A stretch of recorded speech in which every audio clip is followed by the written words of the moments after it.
पाहताना स्पर्शाची भाषा माझ्या ऋतूला चाहूल या मनाला तिमिर स्वप्न पाहताना. मुक्ता, माझी एक इच्छा आहे. बोला ना सर. मुक्तांगणची शाखा सुरू झाल्यावर मला तिथे पाठवशील? नाही, एक मिनिट. मुक्ता, अमरावती शहराच्या बाहेर फक्त 3 किलोमीटर, म्हणजे जागा नक्कीच महाग असणार. हो, जागा तर महाग आहे, पण आपली सामाजिक संस्था आहे म्हणून तो जरा स्वस्त देतोय म्हणाला. दादा, तो गजानन सांगत होता की तो चहावाला आपली जागा बळकावतोय.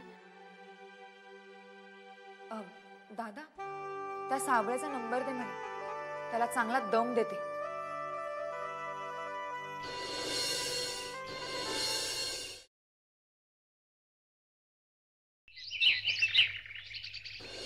सर, तेजस्वनी ताई म्हणत होत्या की लग्नाचा सगळा खर्च त्या करणार म्हणून.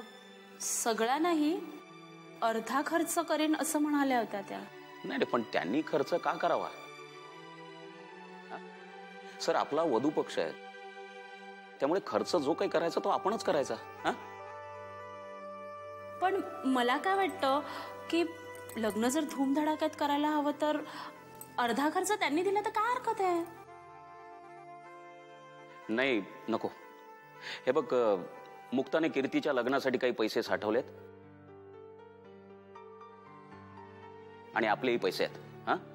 तेव्हा लग्न हे धूमधडाक्यातच होईल. काय सर, तुम्हाला काय वाटतं? मला काय म्हणून जर विचारत असाल तर मी एवढंच म्हणेन की कीर्ती जशी तुमच्यासाठी एकुलती एक आहे, तसाच श्रेयसही तेजस्विनी ताईंसाठी एकुलता एकच आहे. कीर्तीच्या लग्नाबाबत तुमच्या जशा काही अपेक्षा आहेत तशा तेजस्विनी ताईंच्याही असणार. म्हणजे सर, तुम्हाला असं म्हणायचं की आपण त्यांच्याकडून पैसे घ्यायचे? हो, आपण त्यांची मानसिकता समजून घ्यायला हवी. वधू पक्षाने लग्नाचा सर्व खर्च करायचे दिवस गेले. आता हुंडा घेणं जसं चुकीचं आहे तसंच लग्नाचा संपूर्ण खर्च वधू पक्षाने करणं किंवा त्यांना करायला लावणं हेही चुकीचं आहे. तुमच्याकडे साठवलेले पैसे आहेत, एकुलती एक मुलगी आहे, म्हणून लग्नाचा सर्व खर्च करायला तुम्ही एकट्याने तयार होणं हे सुद्धा चुकीचंच आहे. नाही सर, मी तेजस्विनी ताईंना सांगितलंय की मला या बाबतीत मुक्ताला विचारावं लागेल आणि तीच ठरवेल पैसे घ्यायचे की नाही. लग्न धूमधडाक्यात करायचं असं तुमचं मत आहे, पण ज्यांना लग्न करायचंय त्यांना तुम्ही विचारलत का की त्यांना त्यांचं लग्न कशा प्रकारे करायचंय? मला वाटतं त्यांना त्यांचं लग्न कसं करायचंय हे त्या सज्ञान नवरा नवरीला ठरवू द्यावं. तुमचं म्हणणं पटतंय सर, पण मुक्ताच्या लग्नाच्या वेळेस सुद्धा काही करता नाही आलं. निदान कीर्तीचं लग्न तरी धूमधडाक्यात व्हायला हवं ना. निर्णय शेवटी तुम्हालाच घ्यायचा आहे. मी फक्त सल्ला दिला. मला वाटतं काही गोष्टीत आपल्या इच्छेवर अंकुश ठेवणं महत्वाचं असतं. सर, नाही, तुम्ही बरोबर म्हणताय. आपण कीर्तीला विचारायलाच हवं की तिला लग्न कशा प्रकारे करायचं आहे, आणि त्याचप्रमाणे तेजस्विनी ताईंनी श्रेयसला सुद्धा विचारायला हवं की त्याला लग्न कशा प्रकारे करायचं. बरं, तुम्हाला आणखी चहा हवाय का? हो, आण ना. आणि हो, सरांना पण घेऊन ये. ते काय सांगायला हवंय का? आले.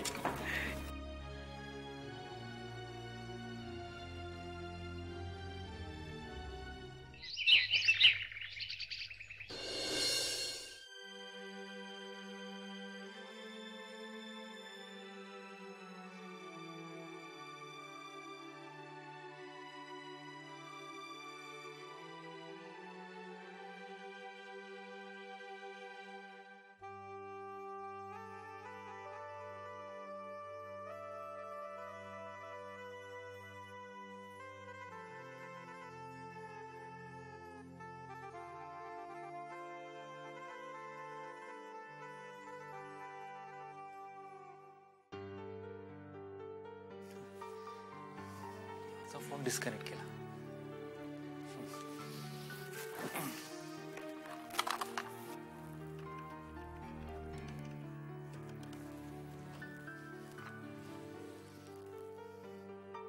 हॅलो.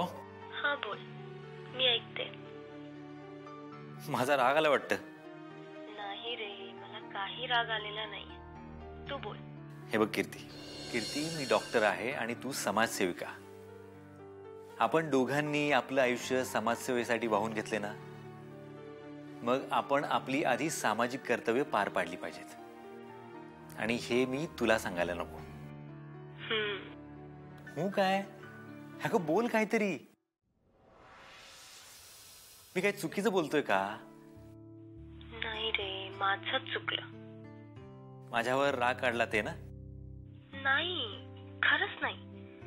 अरे, क्षणभर या प्रेमाने माझ्या जीवनाचा ताबा घेतला होता आणि माझं मूळ कर्तव्य मीच विसरले होते. पण खरंच तू खूपच ग्रेट आहेस. एक ग्रेट बीट काय नाही. हे सगळं तूच मला सांगितलं होतंस. आठवतं तुला आपली पहिली भेट हॉस्पिटलमध्ये? तू मला कर्तव्याचा पाठ शिकवला होतास. नाही श्रेयस, एका क्षणात तूच माझे डोळे उघडलेस. आधी समाज व नंतर आपलं व्यक्तिगत आयुष्य. मी हे विसरले होते रे. ते मेरे स्वप्न पाहताना. एक ग्रेट बीट काय नाही. हे सगळं तूच मला सांगितलं होतंस. आठवतं तुला आपली पहिली भेट हॉस्पिटलमध्ये? तू मला कर्तव्याचा पाठ शिकवला होतास. नाही श्रेयस, एका क्षणात तूच माझे डोळे उघडलेस. आधी समाज व नंतर आपलं व्यक्तिगत आयुष्य. मी हे विसरले होते रे. याचा अर्थ असा नव्हे कीर्ती की आपल्याला संसार सुखाची उणीव भासत राहील. अगं, लग्नानंतर आपल्याला एक क्षण सुद्धा पुरेसा आहे आपल्यासाठी. अगदी बरोबर. कारण किती जास्त वेळ मिळाला ह्यापेक्षा जेवढा वेळ मिळाला तो कसा घालवायला हवा ह्यावर महत्व असेल. बरोबर. कुठलीही गोष्ट मर्यादेत राहिली तर त्याची मजा काही औरच असते आणि मर्यादेच्या पलीकडे गेली तर मग त्याची किंमत राहत नाही. पण प्रेम तर अमर्यादेतच असायला हवे. हो, पण त्यासाठी सतत एकमेकांच्या सोबतच राहायला हवं असं काही नाही. म्हणतात ना, विरहानेच प्रेम वाढतं. हो, हे मात्र खरं आहे. म्हणूनच तू अमरावतीला होतीस ना, तेव्हा मला तुझी खूप आठवण येत होती. तुलाही येत असणार ना? मला सुद्धा तुझी फार आठवण येत होती. तू अमरावतीला जाणार होतीस हे मला माहित नव्हतं, पण तू मुक्ता मॅडम बरोबर गेलीस ना, ते छान झालं. कारण तुलाही आता खरेदी व्यवहाराबद्दल सगळी माहिती कळेल ना. अजून खरेदीचा व्यवहार पूर्ण झालेला नाहीये. फक्त 7/12चा उतारा पाहिलाय. आणखीन आई म्हणाली की आपल्या लग्नानंतरच जागेची खरेदीचा व्यवहार करायला ठरवू. आपल्या लग्नानंतर खरेदीचा व्यवहार करणार, पण तोपर्यंत मालक थांबायला तयार आहेत ना? हो, आईने 1 लाख रुपये ऍडव्हान्स दिलेला आहे. लाख रुपये ऍडव्हान्स? हो. मुक्ता मॅडमने आत्ताच ती जागा खरेदी करायला हवी होती. नाही म्हणजे मुक्तांगणच्या वर्धापना दिनानिमित्त आपल्याला त्या नवीन शाखेची अनाउन्समेंट करता आली असती ना. असो, बरं कीर्ती, मी तुला नंतर फोन करतो. आता तू जरा कामात असशील ना. ठेवतो मी. ओके? हो, नंतर बोलूया. ओके, चल बाय. बाय.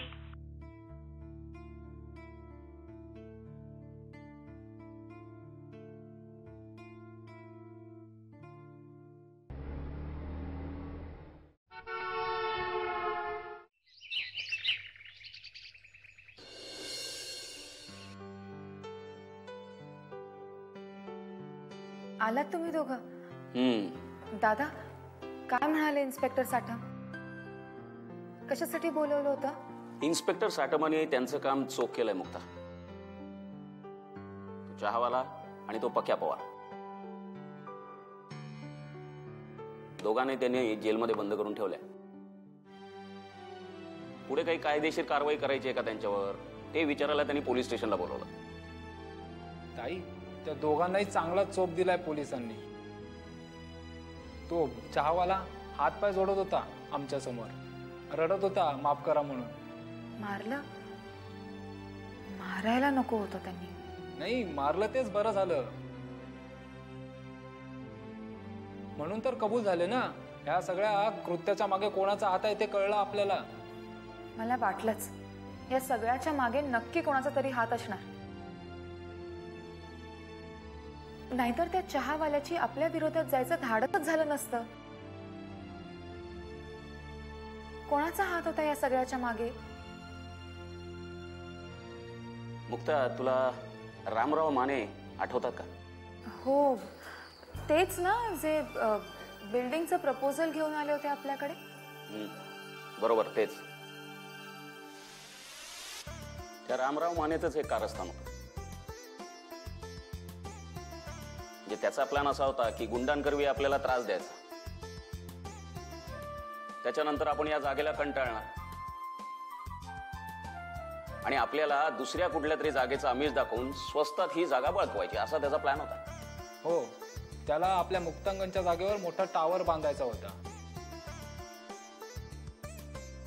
म्हणून हे सगळं कारस्थान केलं. नावात त्याच्या राम आहे, पण कृत्य सगळी रावणासारखी आहेत. दादा, तू त्या रामराव मानेच्या विरोधात खटला दाखल करायला हवा होता. नाही मुक्ता, आपण तसं नाही करू शकत. कारण कसं आहे माहितीये का, आपण जर गुन्हा दाखल केला तर आपल्याला तो प्रूव्ह करावा लागेल, नाहीतर तोच आपल्यावर अब्रू नुकसानीचा दावा टाकू शकतो. ताई, त्या रामराव मानेने गोळी टाकली, पण ती त्या नगरसेवक साबळेच्या खांद्यावर बंदूक ठेवून. तो साबळे आला होता पोलीस स्टेशनला, चांगली समज दिली आहे त्याला. हातपाय पकडले आमचे त्यांनी आणि एवढंही म्हणाला की हवं तर मी मुक्ताताईंचे पाय धरायला तयार आहे. नको बाई, माझ्याकडे त्यांना येऊ देऊ नकोस. शेवटी राजकारण्यांची जात, थुंकलेलंही चाटतील. तो चहावाला येत होता तुमचे पाय धरायला, पण इन्स्पेक्टर साठमच म्हणाले त्याला परत आसरा देऊ नका म्हणून. मुक्तांगणच्या आसपासही फिरायचं नाही असं इन्स्पेक्टर साठमानी त्याला दम भरला आणि आम्हालाही सांगितलं की त्याची टपरी तोडून टाका म्हणून. मी आत्ताच जाऊन ती टपरी तोडतो बघा. तिमिर स्वप्न पाहताना तो चहावाला येत होता तुमचे पाय धरायला,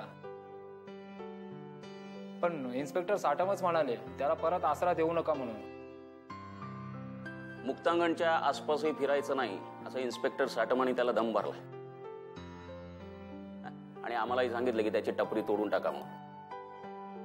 मी आत्ताच जाऊन ती टपरी तोडतो बघा. अच्छा, मला एक सांगा, त्या पक्या पवारचं काय झालं? त्याने जीवे मारण्याची धमकी दिल्याबद्दल त्याच्यावर गुन्हा नोंदवलाय. त्याला आता पुन्हा तडीपार करतील.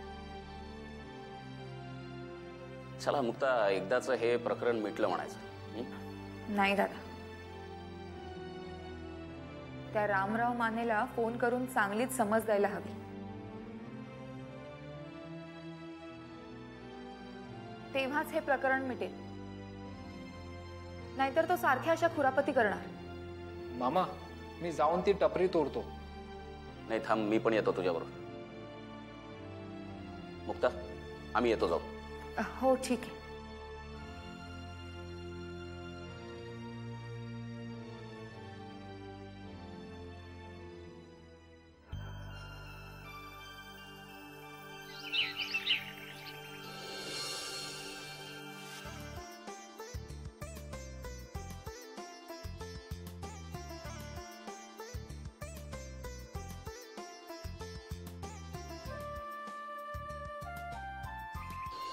हे बघ मुक्ता, तू आता तू दमली असशील. मी काय करतो, तुला पाणी आणि खायला घेऊन येतो. हा, नको, आपण आधी हॉस्पिटलमध्ये जाऊया.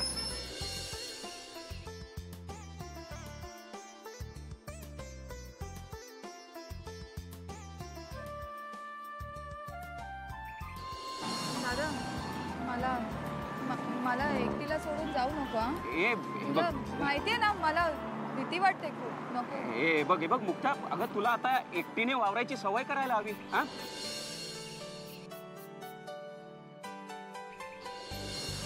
मुक्ता, घाबरू नको, मी आलो लगेच. हा तू काळजी करू नको, मी आलो.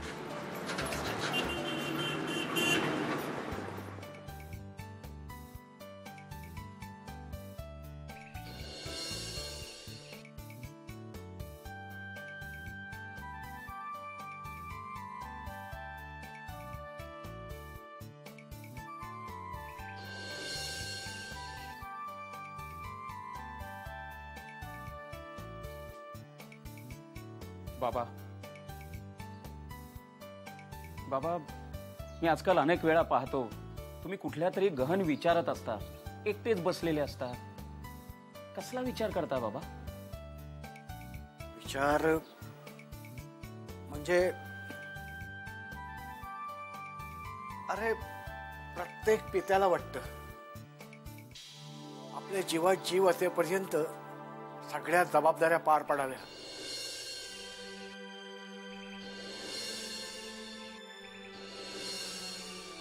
मुलांचे आयुष्य सेटल व्हावी, सगळं स्थिर व्हावं, मार्गी लागावं, मग आपण जगाचा निरोप घ्यावा. बाबा, तुम्हाला अजून खूप जगायचंय. तुम्ही ही अशी निरोपाची भाषा का करायला लागला?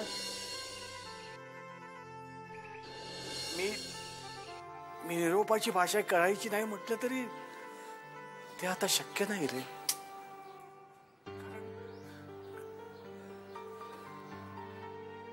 कारण काय मुक्ता? हा का बाबा, का?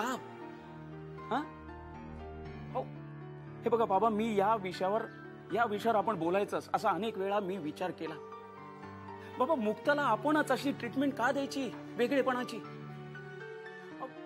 तिच्यात काही कमतरता आहे, तिच्यात काही उणीव आहे, ते तिला आपणच जाणू द्यायचं. हो, अशाने आपणच तिच्यावर घरची लोक अन्याय करतो.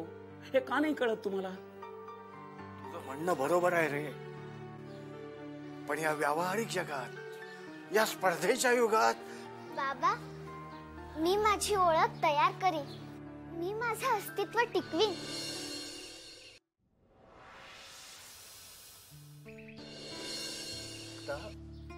बेटा, मी अजिबात असं मानत नाही की मी इतरांपेक्षा वेगळी आहे.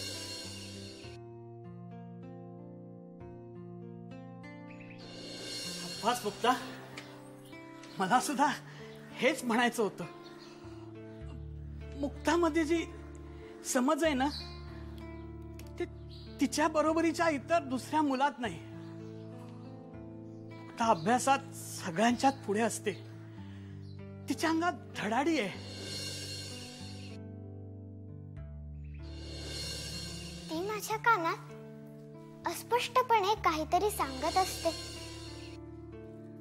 आणि मी आहे तुझ्या सोबत, तुझा भाऊ. दादा,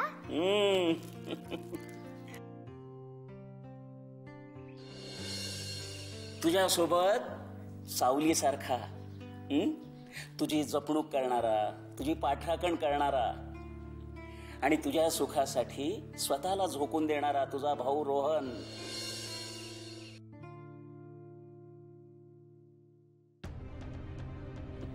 हे तुझं गिफ्ट. नुसत्या गिफ्ट वर कटवू नको. डिनरला घेऊन चल. बर. त्याआधी फिल्म. अच्छा, आपण फिल्म पाहायची. मी ती फक्त ऐकणार. मी तुला कथा सांगणार ना. हा, मग ठरलं तर आपण उद्या फिल्म बघायची. उद्या नको. मग उद्याचं बुकिंग झालेलं आहे. बर. काकूंसोबत जायचंय. अच्छा, परवा चालेल. ओके, परवा तर परवा. खरंच मुक्ता, तुझं यश सुखावणार आहे, अभिमानानं मान उंच करणार आहे, आणि अशी बहीण नशीबवाल्या भावालाच मिळते. मग ठरलं तर परवा आपण पिक्चर बघायला जायचं. प्रॉमिस? प्रॉमिस.